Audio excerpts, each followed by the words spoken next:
las apreciaciones que tienen los jueces acá en Argentina. El segundo caso de repercusión que tuvo fue en el año 2008 con Lili y Meg en el estado de San Paulo, donde fueron dos profesionales abogadas que ahí están Marcia Miyuki Oyama y Teresina Pereira Soanjos, los chimpancés. En ese año, del año 2004-2005, habían nacido en esos años, y Rubén Forte es el que conseguimos. Es la única foto que, creo que hay dos fotos de Lili y Meg en todo, no se consiguen muchas fotos. Y conseguimos una con Forte, Rubén Forte, que era el dueño. Se produjo todo ahí, en ese caso hubo toda una discusión porque fue sacado de la situación en la que estaban los chimpancés. Allá tienen un organismo que lo que sería Fauna Nación aquí, que se llama Libama, que los retuvo, empezó a litigar en juicio el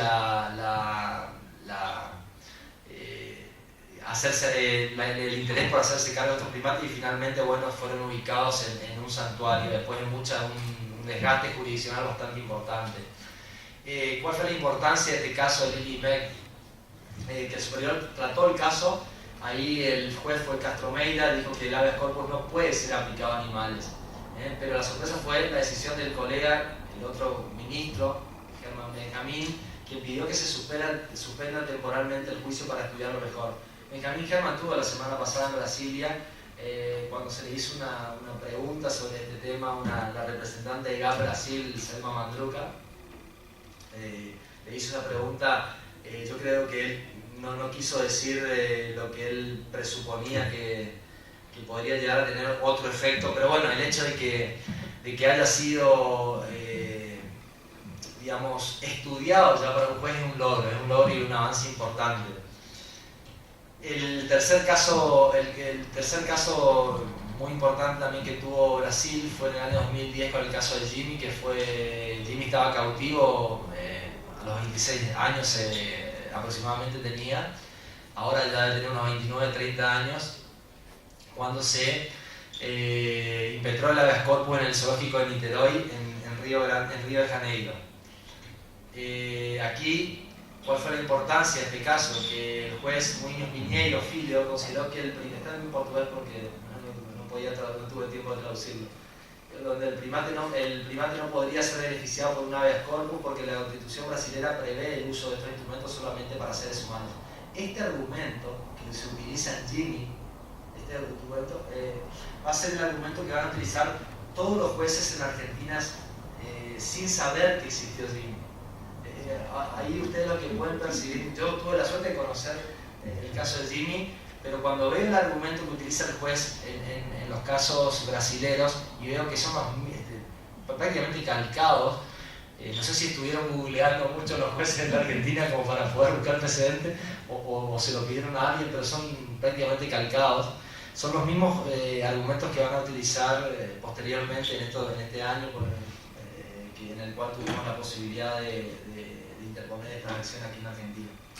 Este voto fue acompañado, es muy común que los jueces en Argentina acompañen voto y no hagan voten en forma autónoma, dando por lo menos argumentos en favor o en contra, pero argumentos propios, digamos, no adhiriéndose a lo que dice otro colega. No es deseado por una cuestión de que en cuestiones tan sensibles nosotros necesitamos que se expidan, que no voten en contra o a favor, sino que realmente emitan fallos que sean claros para las personas que los leen y sobre todo para los que estamos en este tipo de cuestiones.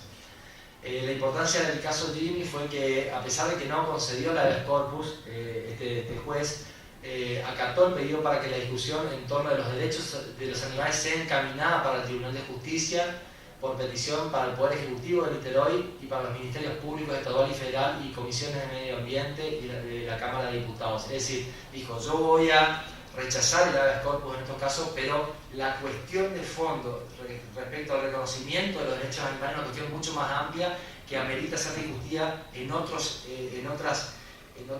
estratos o con otros organismos, incluso no es algo que yo deba emitir en un fallo. Eso, en breve síntesis, es lo que a mi entender quiso decir este magistrado. Como justificación, afirmó que la discusión en torno a los derechos de los animales no podría ser solamente limitar al juzgamiento de mérito del habeas corpus. A pesar de tener en cuenta la vanguardia de esta cuestión, de esta discusión sobre el reconocimiento de los derechos animales, tenemos que atendernos a la Constitución, dijo el juez, lo que no coloca a un primate como persona.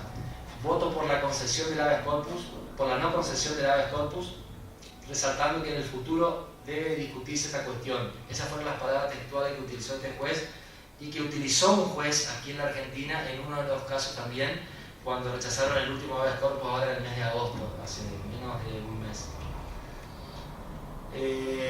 Los otros casos, voy a tratar de ser lo más breve posible, fueron del año 2013, el 2 de diciembre del 2013 precisamente, donde el profesor Steven Weiss, después de 7 años de trabajo arduo, que como les mencionaba al principio, interpuso los casos de los chimpancés Tommy, Kiko, Hércules y Leo. Fueron 3 habeas corpus, lo que pasa es que en el último fueron a favor de Hércules y Leo. Son 4 personas humanas. En ese caso se interpuso el primer habeas corpus ante el tribunal de Fulton County en Nueva York, donde se solicitó la liberación del famoso chimpancé Tommy, que hoy está esperando una resolución y espera, según el profesor Weiss, que se resuelva ahora en el mes de octubre, porque los magistrados ya funcionan, los tribunales de otra manera, entonces le dan una audiencia como para que puedan expedirse sobre el caso, es decir, aceptan el caso y le dan audiencia a los representantes para una determinada fecha. En este caso fue para el mes de octubre, o sea, era un tiempo bastante considerable, a diferencia de nuestro planteo aquí, donde la característica fundamental del habeas corpus es la urgencia. Recuerden que en los tribunales comunes aquí, cuando para una persona se presenta una acción de habeas corpus, el juez tiene horas para resolver, y el fiscal, cuando se le corre vista a un fiscal, tiene horas para que se dictamine. Creo que son 6 horas en algunas provincias. Esta similitud de procesos muestra cómo tanto allí la acción es la apropiada para la defensa de los humanos. Es decir, un juez aquí en la Argentina nos ha dicho que nosotros teníamos que agotar todas las instancias administrativas previas para poder interponer un habeas corpus.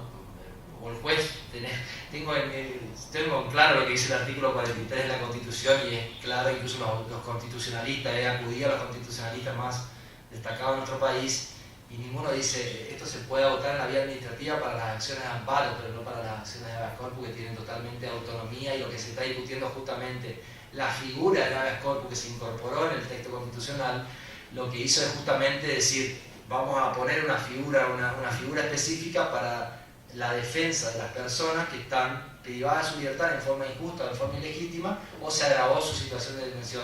El amparo vamos a dejarlo para otro tipo de protección de derechos más amplios, el derecho a la salud, el derecho al trabajador, que puedan interponerse. El habeas corpus es para proteger el derecho fundamental a la libertad ambulatoria, y así lo ha dicho el constituyente. El problema es cuando un juez dice lo que no dice la Constitución, o empieza con creaciones pretorianas, de las cuales los que estudiamos un poco de derecho no entendemos mucho, ¿no?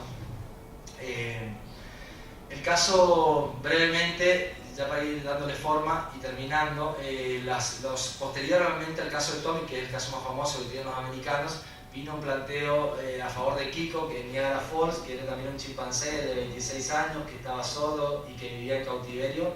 Y finalmente, en otro estado también, en Long Island, una ciudad, presentaron el habeas corpus a favor de Hércules y Leo, que eran 2 primates que se encontraban en el centro de experimentación. Los americanos tienen un grave problema, que son los centros de experimentación con primates. Recuerden que es un país muy avanzado y utilizan los grandes primates por sus similitudes, valga la redundancia, con el ser humano, para ponerlos en proyectos y enviarlos al espacio, etc., o ponerlos, siempre testearlos para los avances de la ciencia, que es toda una discusión que hay muy fuerte allí. Aquí no tenemos la utilización de grandes primates en la Argentina, por eso es que allí hay muchos, incluso se trasladan, se los capturan en otros países para llevarlo en forma ilegal a estos centros de experimentación. ¿Qué pasó aquí en Argentina? Acá tenemos el famoso caso, bueno, menos mal que nos está Alejandra Juárez, que es el pupilo de Alejandra Totti. Alejandra creó un vínculo muy estrecho, estuvo presente y se tuvo que retirar. Con Toti viene trabajando hace más de 20 años con los primates y con su centro de rehabilitación del proyecto Carayán Argentina. La primera foto que ven ahí en la primera jaula es como Toti estaba viviendo en el primer lugar en que cuando llegó al zoológico de la ciudad de Córdoba. La segunda jaula es la que se encontraba después de que hubo toda una interna administrativa allí que fue bastante difícil de entender con cuestiones poco claras, digamos, incluso hasta ilegales. Mostré dos fotos para que vean ya el cambio en el mismo zoológico, cómo se veía el chimpancé Toti. Toti, el día que se presenta primera vez Corpus en Argentina, lo presentó Alejandra Juárez en la ciudad de Córdoba. Yo siempre le digo a Alejandra, quizás sin haber conocido la discusión que tienen nuestros amigos brasileños, los americanos, por ahí fue un poco imprudente, pero siempre el fin justifica los medios, en este caso donde está en riesgo la vida, y quizás la desesperación por ahí nos hace perder un poco la razón. No insta que haya sido positiva su actuación en eso, simplemente una crítica personal que siempre constructiva que se la hice, porque después nosotros también presentamos un habeas corpus a favor de Toti. El problema es que ella lo presentó en el mes de diciembre del año pasado, y cuando el juez, obviamente que cuando se presenta el habeas corpus, las autoridades del zoológico lo sacan en forma furtiva a Toti una noche, se presenta un viernes, y en la madrugada del viernes lo llevan a Toti escondido hasta un balcón. Y Toti está en esa jaula que ahora puedo mostrársela en la foto cuando terminemos la charla. Se encuentra en una situación de pleno aislamiento. La única persona con la que tenía compañía Toti era Alejandra, que lo visitaba 1 o 2 veces por semana y tenía un acercamiento emocional muy fuerte. Hay un video que circula por las webs donde ustedes lo habrán visto seguramente, cuando el chimpancé llegaba Alejandra a visitarlo, porque era el momento del chimpancé en su jaula, ¿no? El momento donde él se sentía un poco libre, ¿no? A pesar de los barrotes, y expresaba sus emociones a través de gritos. Todo lo que Pedro le decía bien le explicaba cómo es, que es un especialista en esto, cuáles son cómo se manifiesta en un primate con esas emociones, esas capacidades propias que los distinguen del resto de las especies. Esto en Toti era muy patente por el vínculo que tenía con Alejandra, y Alejandra prácticamente es la dama de los simios en la Argentina, como la han denominado los amigos, con la cual tenía un acercamiento muy profundo, muy fuerte. Cualquiera que haya visto, cualquiera que se acerque a un chimpancé, lo más probable es que si no lo conoce lo haría, porque tienen ciertas características de lesividad con las personas. Con Alejandra no sucede eso. Cada vez que se acerca un chimpancé parece que causa un efecto positivo que es difícil de explicarlo con argumentos científicos, ¿no?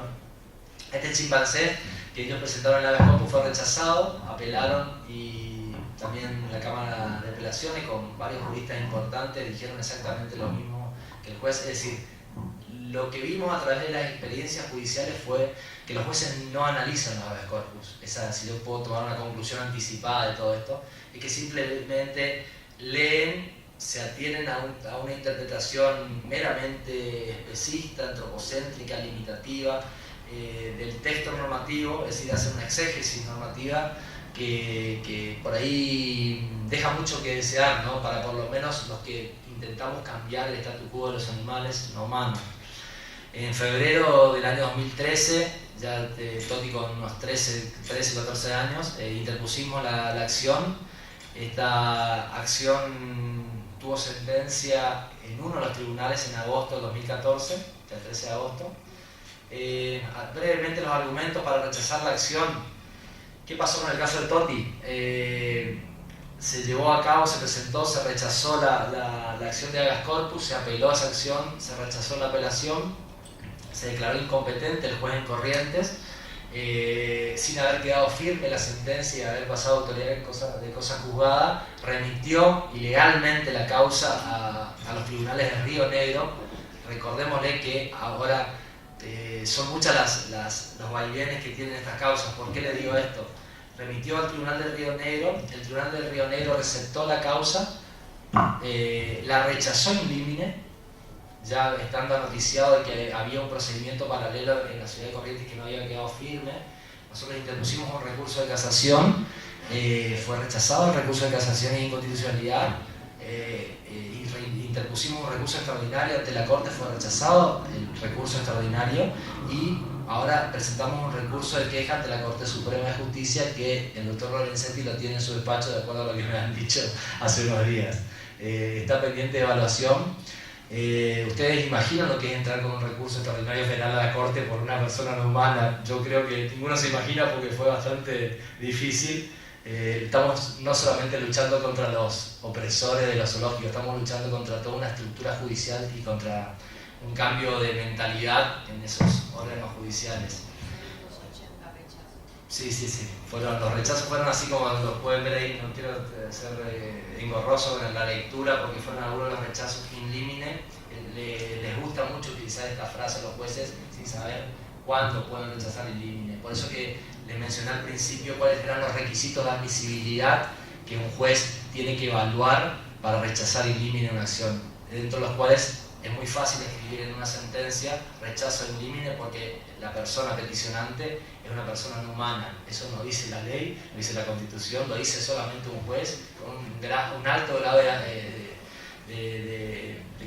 conjetural que no puede ser sostenido de acuerdo a los principios que rigen el recto razonamiento, o en los cuales se puede justificar un razonamiento judicial, que es la sana crítica racional, como forma de construcción argumentativa de los fallos.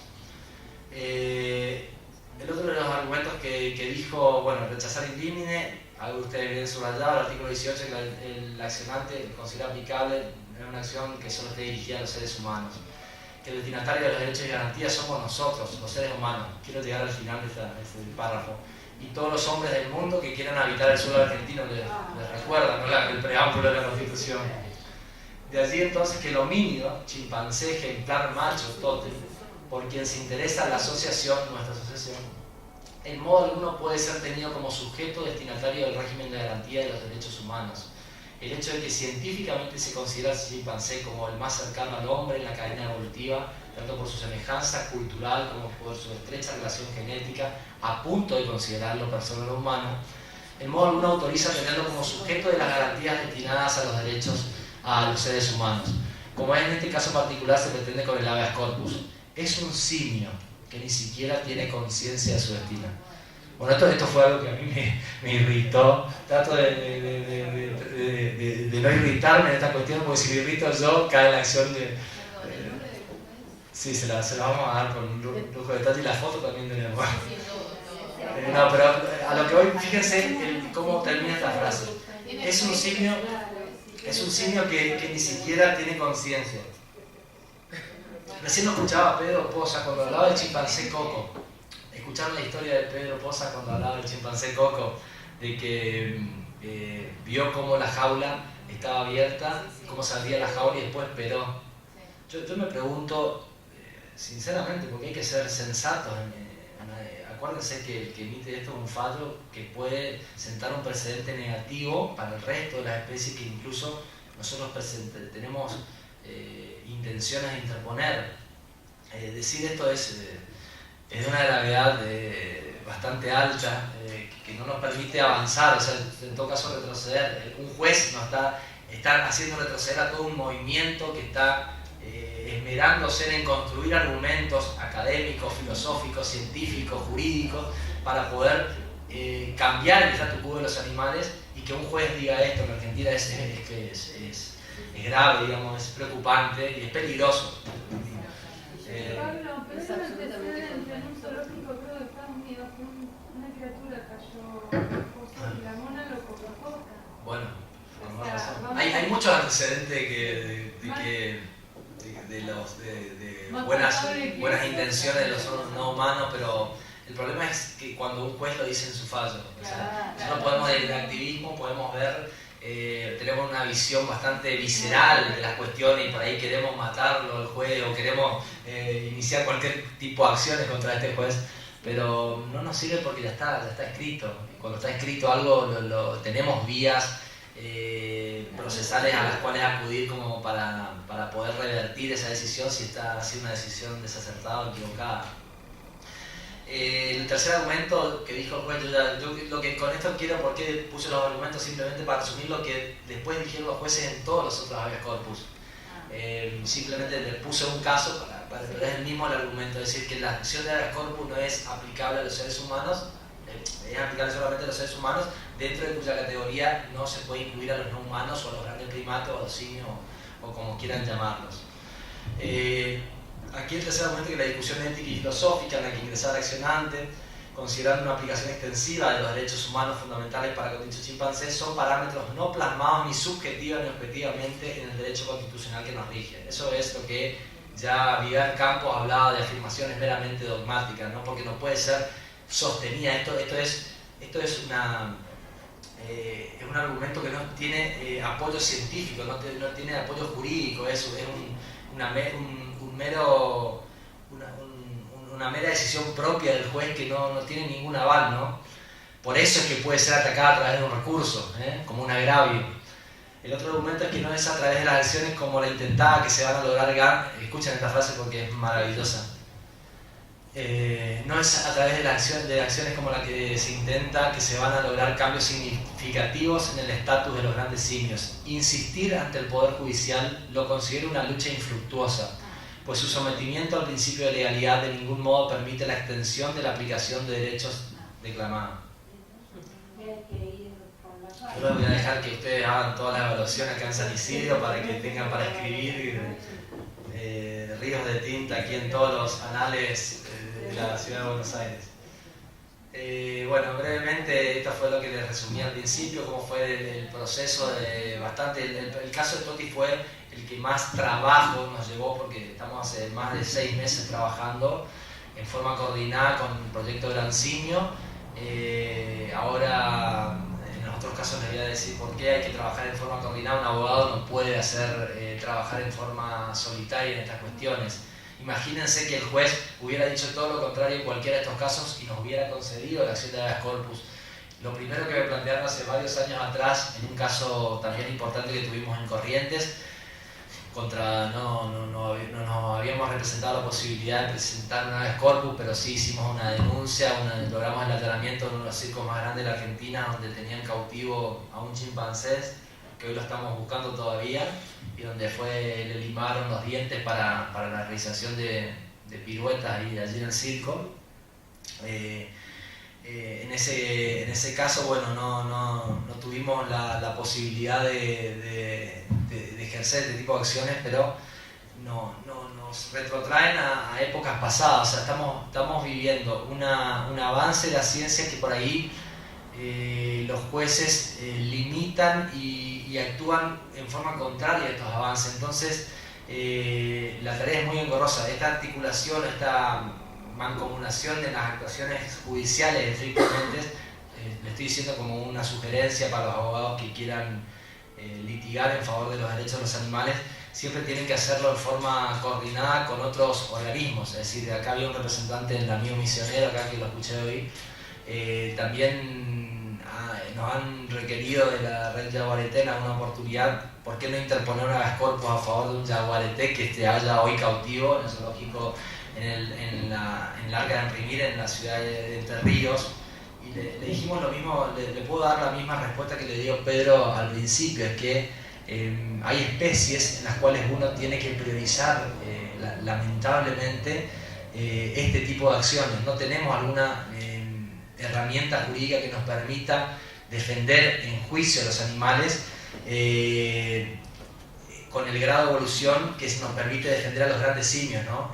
Todo este desarrollo científico que bien nos ha mostrado el doctor Pedro Pozas Ferrados, sí nos permite tener un argumento científico para volcarlo en un instrumento jurídico y en función de eso demostrar a un juez que la situación de privación de libertad es injusta respecto a ese ser, que lo único que a diferencia del ser humano lo único que no hace es hablar, porque bien han dicho los casos en el mundo como Guayo, que ha aprendido el lenguaje de los signos, otro el lenguaje de los sordos, han aprendido varios lenguajes que permiten tener un avance y cada vez más es más extraordinario. Yo les puedo decir un sinnúmero de autores que Frank de Waal, Roger Fuchs, que vienen trabajando con primatólogos de primer nivel, Jane Goodall,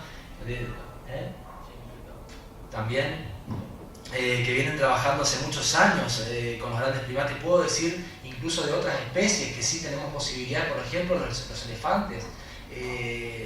Joyce Boyle es una especialista en elefantes que ha trabajado en la reserva Ambroselli, una anécdota, en el África durante más de 30 años con los elefantes.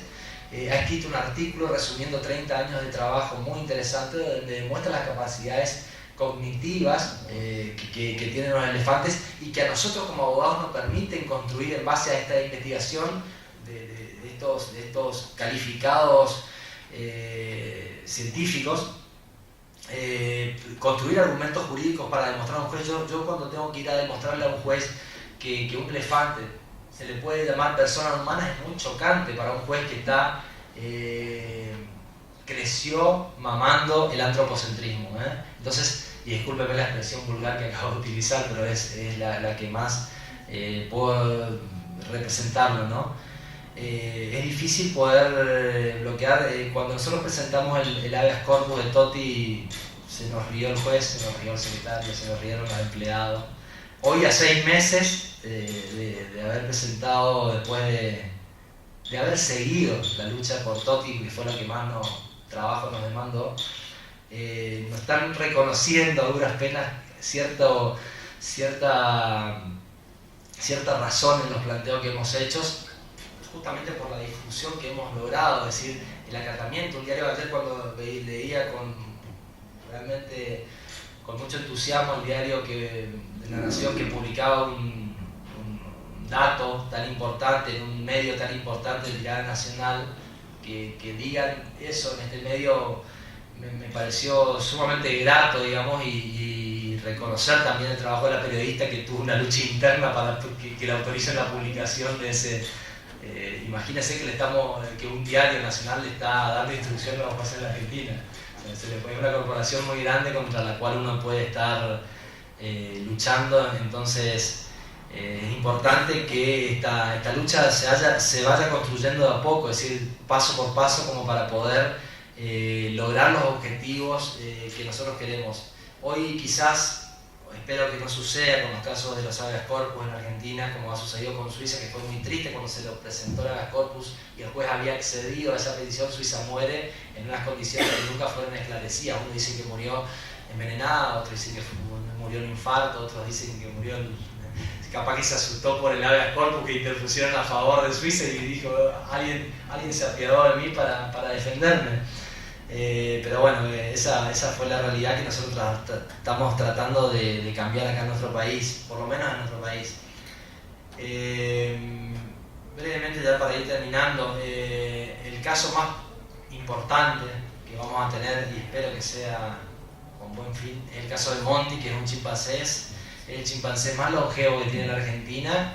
Lleva 45 años de su vida con problemas de epilepsia que incluso han sido tratados por personas que no son especialistas ni grandes primates y que están haciendo medicaciones solamente para mantenerlo vivo, creo yo, porque no sé si nunca se ha determinado, por lo menos los informes que tenemos, se ha determinado científicamente que sufra epilepsia, es decir, lo están medicando para la epilepsia sin saber si sufre esa patología o si tiene. Monty, así como lo ven, esa fue la foto tomada hace mucho tiempo, que recorrió varios de los medios del país incluso, para que vean en las condiciones. Una celda de cemento, que se le tira la comida ahí, no tiene ningún tipo de enriquecimiento ambiental, como afortunadamente, por decirlo de alguna manera bienestarista, tienen los otros chimpancés en la Argentina. Por ejemplo, el Zoológico de La Plata, que acabo de venir hace unos meses atrás del zoológico a visitar la situación, que ahora se las voy a mencionar simplemente para que sepan ustedes que están más cerca, que pueden hacer algo por esos grandes primates. El Monty, bueno, el caso de Monty fue presentado hace poco, el 30 de junio. El juez todavía no emitió un fallo. ¿qué es lo importante de la causa de Monti? El caso está pendiente de resolución. Que el juez, yo puse promotor, pero es el fiscal, en este caso el fiscal Vidal de la causa, tienen intenciones de liberarlo, es decir, se habló, nosotros estamos siendo muy prudentes para no querer poner, digamos, contra la espalda y la pared a las autoridades judiciales en esta materia, y entonces hemos tratado de allanarnos a todas las peticiones que las autoridades judiciales nos han brindado. En este caso, la justicia hubo buena predisposición como para poder liberar a esta situación. Le explicamos los argumentos. Nuestros habeas corpus tienen más de 50 páginas todos, donde vemos los argumentos están bastante, por lo que he discutido con los amigos de Brasil y otros países, están bien construidos. Es decir, el problema no es el planteo, el problema es la concepción que tiene el juez, que bien hay algunos autores que han escrito, el profesor Herón Santana ha escrito un artículo cuando habla de los bloqueos ideológicos y psicológicos que tienen las propias autoridades judiciales en esta materia, estos tabúes que existen, digamos, para no abrir la mente, como para poder dar la posibilidad de que esa máxima de que el derecho se construye en forma dinámica y que no puede ser estático, bloquean con estas decisiones judiciales ese avance de la ciencia y ese avance jurídico que muchos de nosotros estamos trabajando. Bueno, ahí dice que el juez solicitó la realización de un examen médico, la FADA entregó todo el material bibliográfico, eso nos tomamos la tarea de adjuntarle y a proporcionarle al juez que tenga todos los argumentos doctrinarios y jurisprudenciales en esta materia. Imagínense que un juez va a decidir sobre un caso del cual no existe bibliografía en la Argentina. Los brasileños por lo menos tienen muchos libros escritos y constantemente están discutiendo, y cada vez más. En la Argentina los jueces lo único que hacen es aplicar el derecho ambiental a una disciplina que mi amigo Tagore bien la categorizaba de una disciplina autónoma, y cada vez esa autonomía goza de mayor rigurosidad en el mundo académico. Por ende, aplicar el derecho ambiental a una disciplina cuyo objeto es diferente tiene estas consecuencias. Imagínense que un juez toma libros de derecho ambiental, jurisprudencia de derecho ambiental, toma experiencias del ámbito tribunalicio de otros jueces ambientales para decir una cuestión que es totalmente ajena. Está inserta, se puede decir que tiene relación con el derecho ambiental, pero es una disciplina autónoma que, gracias a Dios, que tuvimos un excelente discurso acá de Tagore para que nos explique mejor lo que se está discutiendo en el ámbito académico. Y ya termino.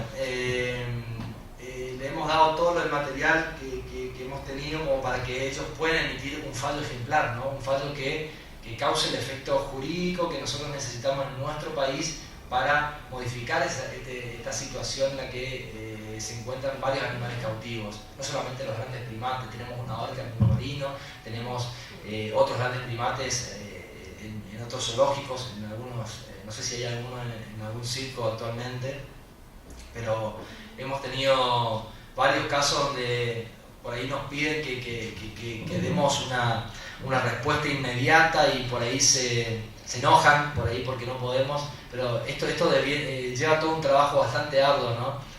Para poder lograr un primer precedente como lograron los brasileños en el caso de Suiza. Si nosotros llegamos a obtener este fallo, en el caso de Monti, que está en Santiago del Estero, en el Parque Zoológico San Francisco de Asís, se puede llegar a tornar el segundo precedente donde un juez acepte la acción de habeas corpus. El hecho de que haya evaluado, de que se haya tomado el tiempo, ya es un dato positivo, ¿no? Y el hecho de que haya ordenado, nosotros le hemos instado a que se ordene una junta médica, ya si no estaba, los jueces generalmente no van a dictar una resolución judicial si no tienen un dictamen médico, un dictamen de profesionales que puedan sujetarse a decidir de esa manera. Sin perjuicio de eso, creo que tampoco resuelve la cuestión de fondo, que es la discusión sobre si los chimpancés o los grandes primates pueden ser o no considerados personas no humanas, sujetos de derecho, como seres sintientes, para que se les reconozcan al menos esos 3 derechos básicos fundamentales. Si es cierto la publicación que dio el Diario de la Nación ayer, donde el juez Darío Alarcón, dijo que estoy dispuesto, esas fueron una de las palabras que utilizó, a reconocer al menos algunos derechos fundamentales a los grandes primates, realmente es un avance importante porque es lo único, es el mínimo, el tope mínimo de bienestar que nosotros le estamos pidiendo a la magistratura de nuestro país. No le estamos pidiendo que reconozcan a los primates el derecho a votar, o como un esquizofrénico ayer escribió en una red social, un taurino declarado de México que dijo que si hoy le reconocemos derechos a los primates, mañana le vamos a reconocer derechos a las piedras, por ejemplo. Creo que uno tiene que saber cuál es el camino en el cual se tienen que discutir estas cuestiones, ¿no? No podemos dar lugar a que cualquiera pueda llegar a opinar cualquier cosa. Sí que cualquiera pueda opinar porque estamos en un país democrático, pero no si no tiene quizás la mínima formación científica al menos para poder discutir estas cuestiones, porque si no el ámbito de discusión se torna totalmente nebuloso y no podemos fijar una línea, trazar una línea de argumentos jurídicos como para poder resolver de la manera anhelada. El último caso que tuvimos fue el caso de Toto. En Argentina tiene unos 35 años de edad, una edad intermedia entre Toti y Monti. Está cautivo en el Alcan Rimir, allí también está cautivo Yaguareté. Y está cautivo Merry, que es una elefanta a la cual estamos trabajando también para ver la posibilidad de interponer un habeas corpus con especialistas en elefantes que no tenemos aquí, lo tenemos en Brasil. Se está por crear un santuario, el primer santuario en Latinoamérica, cerca, con unas especialistas, tienen representaciones de organizaciones internacionales que, bueno, vieron como propicio crear como primer santuario de elefantes a este país, entonces eligieron ese lugar para volcar esta experiencia. Es importante tener un santuario porque para los habeas corpus, antes de que una asociación, sea FAO, sea cualquiera, interponga o trabaje con este tipo de herramientas jurídicas, lo primero que tiene que ver es si tiene un santuario, porque si algún juez benevolente nos dice que sí o nos dicta favorablemente una resolución, tenemos que saber dónde vamos a dejar un elefante, un chimpancé o un felino, ¿no? Entonces, lo primero que tenemos que buscar es un santuario. No queremos llevarlo a otras cárceles, animales, como mal se le dice a los zoológicos, para que al menos terminen sus días en un lugar donde sea acorde a su especie y puedan vivir con sus congéneres del modo en que vivirían mínimamente en sus hábitats naturales, ¿no? Toto, tuvimos una experiencia que pensamos que iba a ser positiva por una serie de circunstancias que se dieron ahí en Concordia, pero fue rechazado en primera instancia.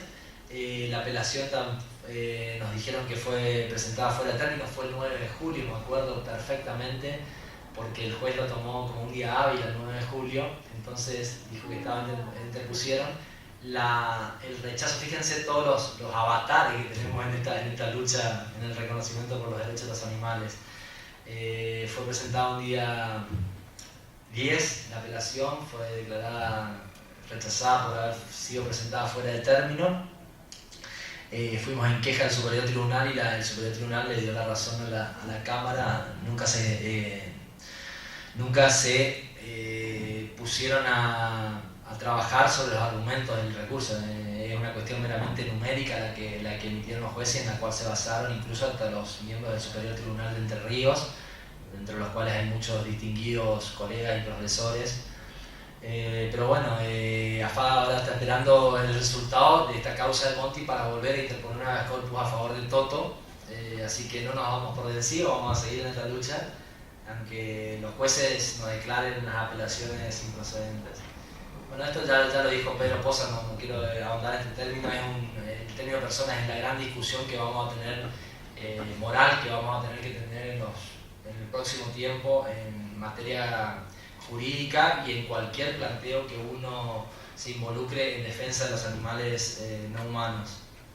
Acá tenemos 3 artículos básicos que dicen que es persona para el derecho. Sí, persona, lo que el derecho dice, un juez no puede decir que es persona para el derecho, ni la Constitución Constitución dice que es persona para el derecho. Lo que dice la Constitución es que toda persona tiene derecho a usar el habeas corpus, pero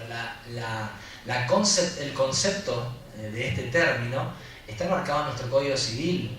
Es más, yo no quise acá traer las opiniones de Llambías y de Borda, de todos los padres del derecho civil, pero ni el esbozo de Freitas, portugués, habla del término personas humanas, que es el origen de estos artículos en los cuales un juez mínimamente para decir que un simio no tiene conciencia de su destino, que un mero simio, que trata de estas barbaridades que se escriben en los textos, estos fallos, estas sentencias, no tiene ningún sustento ni normativo ni filosófico. Nosotros lo que demostramos, mostrándole a un juez que es la ley, el juez tiene que sujetarse a la ley. Si se aparta de la ley, está cometiendo un delito, posiblemente si se lo determina a través de los órganos pertinentes, un jury de enjuiciamiento, etc.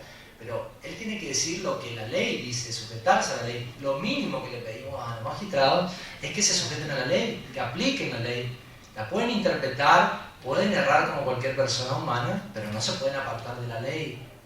Y la ley dice, son personas los entes susceptibles de adquirir derechos y contraer obligaciones. No dice los seres humanos, dice los entes.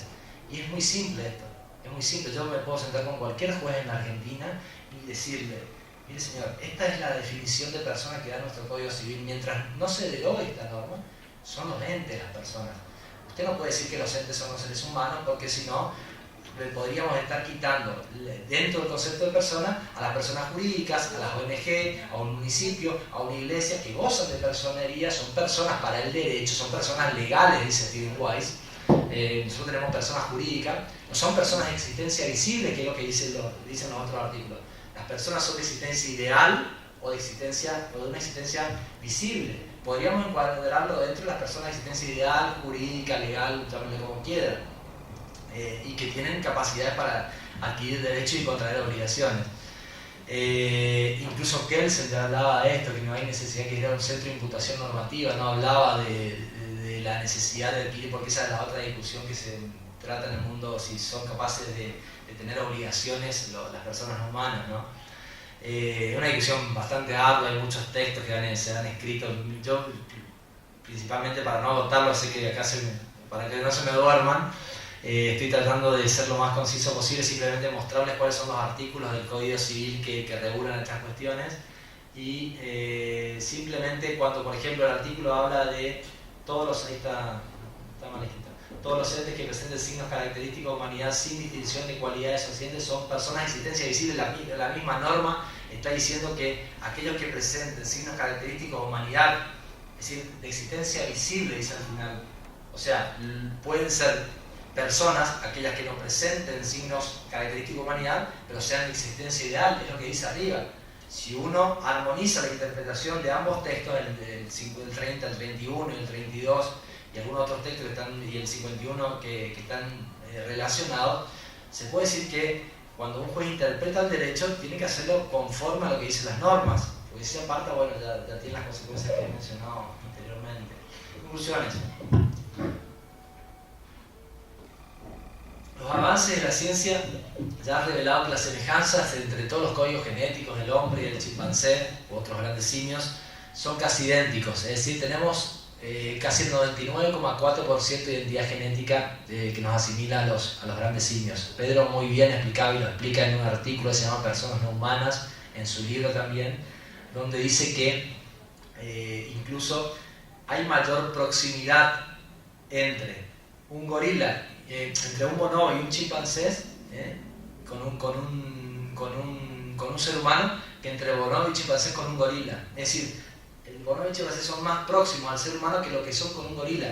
Un juez, no le puedo asegurar que si a un juez se plantea este interrogante, que la ciencia ya ha dicho que es el resultado de productos de años de investigación, un juez no le va, es muy difícil que crea esta afirmación, ¿no? Me parece a mí. Entonces está en nosotros como abogados poder demostrarles con estos argumentos, con bibliografía, con antecedentes, con estudios científicos, de que las construcciones argumentales o los fallos particulares de las sentencias tienen que sustentarse en argumentos científicos para que sean sólidos, para que no sean meramente afirmaciones dogmáticas, como por ejemplo cuando un juez rechaza inadmisible por no reunir los requisitos de admisibilidad de un fallo. No existe ninguna diferencia ontológica entre la especie humana y los animales, tal como lo afirmaba Darwin, lo que nos lleva a concluir que nada justifica la exclusión de los animales no humanos de nuestra esfera de consideración moral y legal. Los grandes simios, los chimpancés, bonobos, gorilas y orangutanes tienen intereses propios y al menos intereses básicos, derechos intrínsecos, autónomos. Al menos de esos tres derechos básicos que son fundamentales, que son el derecho a la libertad, que son expresamente lo establecido y garantizado por la ley del Estado, que son el derecho a la vida, a la libertad y a no ser torturados ni maltratados física y psicológicamente. Al menos a la justicia argentina, y veremos que otros países, lo mínimo, el tope mínimo que le pedimos es que reconozcan estos tres derechos básicos a los grandes simios. Nuestro compromiso moral es reconocer estos derechos básicos fundamentales. Los científicos ya han hablado y ahora le toca a la sociedad asimilar este nuevo avance que enriquece la dignidad humana y a la justicia decide el derecho conforme a estos avances de la ciencia. Las leyes pueden y deben ser interpretadas y aplicadas conformes a la evolución social, moral y a los avances científicos de nuestro tiempo. De otra forma, como dijo alguna vez el destacado primatólogo español Jordi Sabater Pi, vamos a hacer honor a aquello que decía que algún día la humanidad será juzgada por haber encerrado a los primates en los zoológicos. Esta dedicación es dedicada a Toti, a Monty y a Toto, y a tantos otros no humanos a quienes le hemos robado la libertad. Gracias.